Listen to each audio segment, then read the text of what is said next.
কোনোবাই নিদিলে মই নিজে লৈ পানীও খাব নোৱাৰোঁ। বেলেগে যদি এগিলাচ পানী মোক নিদিয়ে তেতিয়াহ'লে মই পানীটো খাব নোৱাৰোঁ।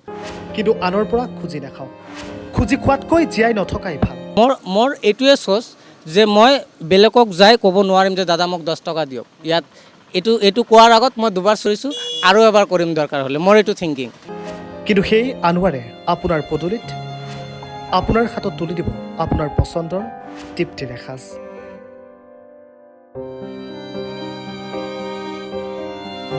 শাৰীৰিকভাৱে অক্ষম আনোৱাৰৰ জীৱন সংগ্ৰামে অনুপ্ৰাণিত কৰিব আপোনাক। মহানগৰবাসীৰ বাবে এতিয়া এটা পৰিচিত নাম হৈ পৰিছে আনোৱাৰ হুছেইন। আনোৱাৰে খোজকাঢ়িব নোৱাৰে, কিন্তু আনোৱাৰ মানসিকভাৱে দুৰ্বল নহয়। আনোৱাৰৰ আছে প্ৰবল আত্মবিশ্বাস, আনোৱাৰ দৃঢ়মনা। কৰি খাবই লাগিব, খুজি বাগি নাখায় আনোৱাৰে। কিন্তু এদিন আনোৱাৰ আছিল সম্পূৰ্ণ সুস্থ সবল। আন বহু যুৱকৰ দৰে আনোৱাৰো আছিল সম্পূৰ্ণ সুস্থ।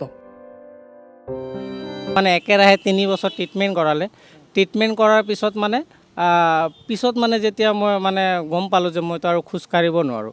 মোৰ একচুৱেলি ভৰি একো হোৱা নাই, কিন্তু মই ৰাজহাড়ত দুখ পোৱাৰ ফলত চেন্সলেছ হৈ গৈছোঁ। যেনেকুৱা মানুহ পেৰালাইচিছ হয়, মানে জোৰ নাপায়, চব ঠিকে আছে কিন্তু মই ষ্টাণ্ড দিব নোৱাৰোঁ।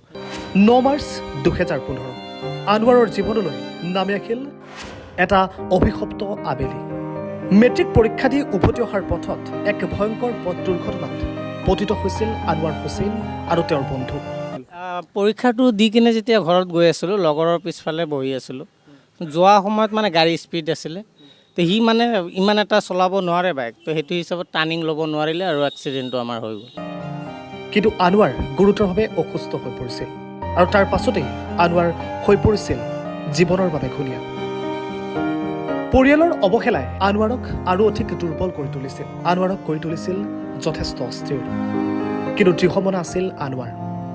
দৃঢ়মনা আনোৱাৰে জীৱন যুঁজৰ নতুন পথ বিচাৰি আহিছিল ধুবুৰীৰ পৰা গুৱাহাটীলৈ।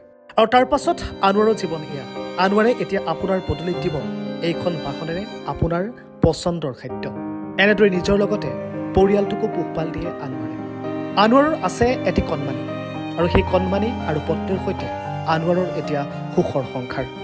আনোৱাৰৰ জীৱন সংগ্ৰাম আৰু সেই সংগ্ৰামে অনুপ্ৰাণিত কৰিব আপোনাক। আনোৱাৰে প্ৰমাণ কৰি দেখুৱালে শাৰীৰিক অক্ষমতাৰ বাবে জীৱন স্থবিৰ হৈ নপৰে। ভিডিঅ' জাৰ্নেলিষ্ট মুনৰ সহযোগত গুৱাহাটীৰ পৰা মাধুৰ্য শইকীয়াৰ ৰিপৰ্ট, assam.com।